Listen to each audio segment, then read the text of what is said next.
السلام علیکم ورحمۃ اللہ وبرکاتہ۔ ناظرین، آج کے ویڈیو میں آپ سب کا خوش آمدید۔ آج میں آپ لوگوں کے سامنے ایک بہت ہی بہترین حدیث پیش کرنے جا رہا ہوں۔ اس حدیث میں آپ کو بہت سارے اعمال کے فضائل پتہ چلیں گے، کیا ان کے فضائل ہیں۔ آج آپ یہ حدیث پورا سن کر جائیں اور ویڈیو میں آخری تک ہم سے کنیکٹ رہیں۔ میں وہ حدیث پڑھنا شروع کرتا ہوں، آپ سب سنیں۔ ان ابی مالک الاشعری رضی اللہ عنہ قال قال رسول اللہ صلی اللہ علیہ وسلم، حضرت ابو مالک الاشعری رضی اللہ عنہ سے روایت ہے کہ رسول کریم صلی اللہ علیہ وسلم نے ارشاد فرمایا، الطہور شطر الایمان، پاکی آدھا ایمان ہے۔ پاکی آدھا ایمان کا مطلب کیا؟ پہلے تو میں آپ کے سامنے یہ بتا دوں کہ پاکی کسے کہتے ہیں۔ آج ہم لوگوں نے جو اپنے ذہن میں تصور بیٹھا لیا ہے نا پاکی کا، اسے پاکی نہیں کہتے ہیں کہ بس پرفیوم لگائیے اور 10 دن تک نہیں نہائیے، یہ پاکی کا تصور نہیں ہے۔ یہ تو انگریزوں کے یہاں ایسے تھاٹ ہے۔ ہم لوگوں کے یہاں پاکی کا تصور یہ ہے کہ جب آپ پر غسل جنابت فرض ہو، آپ جنابت کی حالت میں ہوں تو آپ غسل کریں، آپ 5 وقت کی نماز پڑھنے کے لیے وضو کریں، یہ اصل پاکی ہے۔ پاکی پرفیوم مارنے یہ پاکی نہیں ہے، اور لوگوں کے سامنے ایک دم صاف ستھرا دکھے لیکن اندر سے سمجھے کہ ناپاک ہیں، یہ پاکی نہیں ہے میرے بھائی۔ پاکی کیا ہے؟ پاکی یہی ہے کہ آپ وضو کریں، غسل کریں، جو شریعت نے جس کو پاکی کہا ہے اس کو امپلیمنٹ کر لیں، اس کو پاکی کا تصور بنا لیں، تب آپ پاک رہیں گے اور انشاءاللہ اس پر آپ کو اجر و ثواب بھی ملے گا۔ اب دوسری چیز دیکھیں کہ پاکی کو آدھا ایمان کہا گیا۔ کیوں آدھا ایمان کہا گیا؟ اس لیے کہا گیا کہ دیکھیں پاکی کو فل لے لیں، پاکی فل ہے، ایمان فل ہے، اس کو آپ کٹ کیے یعنی آدھا ایمان یہ اور آدھا ایمان یہ، تو یہ جو آدھا ہے نا، یہ دل کی گندگی جب تھی تو یہ جب آپ شرک سے اپنے آپ کو پاک کیے، شرک سے آپ دھل گئے، آپ کے گناہ دھل گئے، آپ جب شرک سے پاک ہو گئے تو یہ آدھا ایمان آپ کے اندر آ گیا۔ اور آدھا ایمان کیسے؟ یعنی آپ جب غسل کیے وضو کے لیے اور نماز کے لیے وضو کیے اور سب جو اسلام نے بتائے ہیں ان احکامات پر آپ نے عمل کیا پاکی والے، یہ آدھا ایمان آپ کے اندر مکمل ہو گیا، ایسے پورا ایمان مکمل ہو گیا۔ اس لیے آدھا آدھا ڈیوائڈ کیا گیا ہے۔ ایک دل کی پاکی ہوتی ہے جو شرک سے پاک ہونے سے آتی ہے، شرک سے آپ توبہ کر لے وہ دل کی پاکی آ جائے گی، تو یہ آدھی پاکی ہے۔ اور پوری پاکی کیسے آئے گی؟ آدھی پاکی جسم سے آپ پاک ہو جائے۔ جسم سے کیسے؟ وہی اسلام نے جو بتایا ہے اس پر عمل کر لے، غسل، وضو اور بھی بہت سارے مسائل ہیں، آپ پورا پاک ہو جائیں گے۔ اس لیے انشاءاللہ آپ سب آج سے عزم کریں کہ اسلام نے جو پاکی کا تصور پیش کیا ہے انشاءاللہ ہم سب اپنی زندگی میں اسے امپلیمنٹ کریں گے، اور آج سے عزم کریں سب کوئی انشاءاللہ ہم لوگ غسل اور وضو، خاص کر کے نماز کا آپ لوگ اہتمام کریں۔ نماز جب پڑھیں گے نا تو وضو 5 وقت ہوگا، کیسے آپ پاک صاف رہیں گے آپ سوچ بھی نہیں سکتے، خود آپ نہیں سوچ سکتے۔ اب آگے دیکھیں نبی صلی اللہ علیہ وسلم نے کیا ارشاد فرمایا، والحمدللہ تملأ المیزان، الحمدللہ ایک مرتبہ پڑھنا میزان کو بھر دیتا ہے، ترازو کو بھر دیتا ہے۔ ہمارے اعمال کس میں تولے جائیں گے؟ ترازو میں۔ وہ پورا ترازو صرف ایک بار سبحان اللہ پڑھنے سے کیا ہوتا ہے، ایک بار الحمدللہ پڑھنے سے کیا ہوتا ہے؟ بھر جاتا ہے۔ لیکن ہم لوگ کتنا معمول بنائے ہیں سبحان اللہ الحمدللہ پڑھنے کا؟ تھوڑا سا بھی معمول نہیں ہے۔ خالی وقت میں ریلز دیکھ رہے ہوتے ہیں، ٹائم پاس کر رہے ہوتے ہیں، ویڈیو گیم کھیل رہے ہوتے ہیں، لیکن ایک بار اللہ تعالیٰ کی پاکی ہم لوگ بیان نہیں کر سکتے، ایک بار اللہ تعالیٰ کی ہم لوگ تعریف بیان نہیں کر سکتے۔ یہ ہم لوگوں کی بہت بڑی بدبختی کی بات ہے۔ انشاءاللہ اس حدیث سے ہم لوگوں کو سبق ملتا ہے کہ سبحان اللہ الحمدللہ پڑھنے کا معمول رکھنا چاہیے، اور جب آپ معمول بنائیں گے شیطان وسوسہ ڈالے گا کہ یار ریلز دیکھو، یہ کرو وہ کرو، ویڈیو گیم کھیلو، یہ کیا تسبیحات لے کر بیٹھ گئے ہو۔ آپ کو اس وقت نبی صلی اللہ علیہ وسلم کی حدیث یاد رکھنی ہے کہ نبی صلی اللہ علیہ وسلم نے ایک بار الحمدللہ پڑھنے پر کیا فضیلت بیان کی ہے، پورا میزان بھر جاتا ہے۔ اب پھر نبی صلی اللہ علیہ وسلم نے آگے کیا ارشاد فرمایا، وَسُبْحَانَ اللَّهِ وَالْحَمْدُ لِلَّهِ تَمْلَآنِ أَوْ تَمْلَأُ مَا بَيْنَ السَّمَاوَاتِ وَالْأَرْضِ۔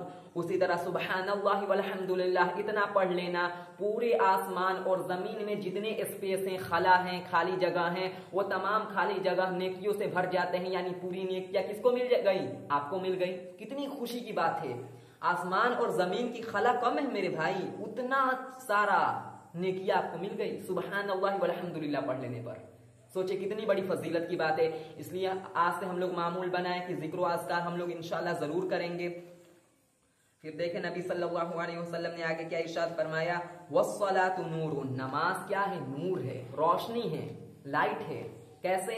जब इंसान नमाज पढ़ेगा कयामत के दिन इसके लिए नूर होगी। ये नमाज नूर, रोशनी, सारे इंसान अंधेरा में, पूरी दुनिया अंधेरा में कयामत के दिन, लेकिन जो नमाजी होगा उसके लिए नूर, रोशनी होगी। आप कभी जाएं अंधेरा में, देखें ना, लाइट थोड़ा सा देर के लिए कट जाता है, कैसे दिल घबराना शुरू हो जाता है रात को, यार लाइट नहीं है, ये मसला वो मसला, दिखाई नहीं दे रहा है, कहाँ जाएं, क्या करें, कुछ नहीं समझ में आता है। लेकिन लाइट रहे तो इंसान को कितना सुकून मिलता है।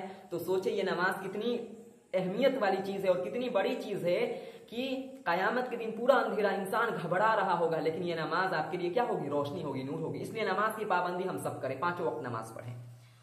फिर नबी सल्लल्लाहु अलैहि वसल्लम ने आगे इरशाद फरमाया, वस्सदक़तु बुरहानुन, सदका बुरहान है, दलील है। किस चीज की दलील? अगर आप सदका देते हैं कल कयामत के दिन, ये आपके ईमान की दलील होगी कि आप ईमान वाले थे। इसलिए सदकात व खैरात, गरीबों पर खर्च करें, रिश्तेदारों पर खर्च करें, मिस्कीनों पर खर्च करें इंशाअल्लाह। उसी तरह अल्लाह के रास्ते में खर्च करें, और जो मदारिस के बच्चे हैं उन पर खर्च करें, जो दीन की तालीम हासिल कर रहे हैं उन पर खर्च करें। सो अगर आप ये खर्च करते हैं, ये सदकात हैं, अगर आप ये खर्च करते हैं कयामत के दिन, ये आपके लिए क्या होंगी? बुरहान, यानी क्या? दलील, आपके ईमान की दलील। क्योंकि उस वक्त ये पैन कार्ड, आधार कार्ड दलील नहीं होगा। आप अल्लाह ताला आपसे पूछेगा कि मुस्लिम हो, आप कहेंगे हाँ, अल्लाह ताला कहेगा क्या इसकी दलील है? आप कहेंगे अल्लाह ताला मैं पैन कार्ड साथ में लेकर आऊँ, ये देखिए पैन कार्ड। ऐसा नहीं होने वाला है। पैन कार्ड, आधार कार्ड गया, सब बर्बाद हो गया, कुछ भी काम नहीं आएगा। उस दिन अगर कोई आपके लिए दलील होगी ना चीज ईमान के ऊपर, वो सदका होगी। इसलिए सदका तो खैरात करें। फिर नबी सल्लल्लाहु अलैहि वसल्लम ने आगे इरशाद फरमाया, वस्सब्रु ज़ियाउन, सब्र उजाला है, वो भी रोशनी है। कैसे? इंसान जब सब्र करता है उसके लिए समझे रास्ते बनते चले जाते हैं। इंसान का सब्र करना मतलब क्या? कि कोई मुसीबत आपको पहुंचे, कोई गम आपको पहुंचे, उस वक्त आप अल्लाह ताला की नाफरमानी से रुक जाएं। इससे इंसान को डिप्रेशन होता है कि नहीं? कभी कभार इंसान के कोई रिश्तेदार मर जाता है, कोई घर में कोई इंतकाल कर जाता है, और उसी तरह और भी बहुत तरह के मुसीबत पहुंचते रहते हैं, जॉब छूट जाता है, तो इंसान कितना डिप्रेस्ड होता है। अगर उस वक्त आप सब्र करते हैं, अल्लाह ताला की नाफरमानी नहीं करते हैं, जैसे बहुत लोग डिप्रेशन में होते हैं तो कहाँ जाते हैं? म्यूजिक की तरफ, म्यूजिक सुनना शुरू कर देते हैं, और उसी तरह सोचते हैं ना कि अल्लाह ताला की नाफरमानी कर लूंगा ना तो मुझे रिलैक्सेशन मिल जाएगा, कंटेंटमेंट मिल जाएगा। कुछ नहीं मिलता है।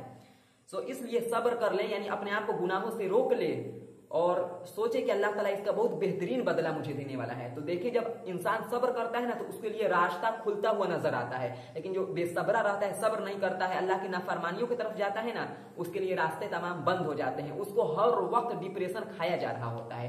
इसलिए सब्र रोशनी है, इसलिए इम्प्लीमेंट करें सब्र को। हम सब अल्लाह ताला हम सबको सबरदार बनाए, सब्र करने वाला बनाए। वल कुरान हुज्जतुन लका औ अलैका, कुरान आपके हक में होगा या आपके खिलाफ होगा, यानी आपके हक में हुज्जत होगा या आपके खिलाफ हुज्जत होगा। यानी आपके हक में होने का मतलब क्या है? अगर आप इस कुरान मजीद को पढ़ेंगे, इस पर अमल करेंगे और इसके अहकामात को अपनी जिंदगी में इम्प्लीमेंट करेंगे, कल क़यामत के दिन ये कुरान आपके सपोर्ट में बोल रहा होगा, अल्लाह ताला इसे जन्नत में जाने दे, इसे जन्नत में डाल दे, इसने उन तमाम अहकामात पर अमल किए जो तूने नाजिल किया था इस कुरान में। ये कुरान आपके सपोर्ट में होगा अगर आप इस कुरान को पढ़ते हैं और इसके अहकामात पर अमल करते हैं तो।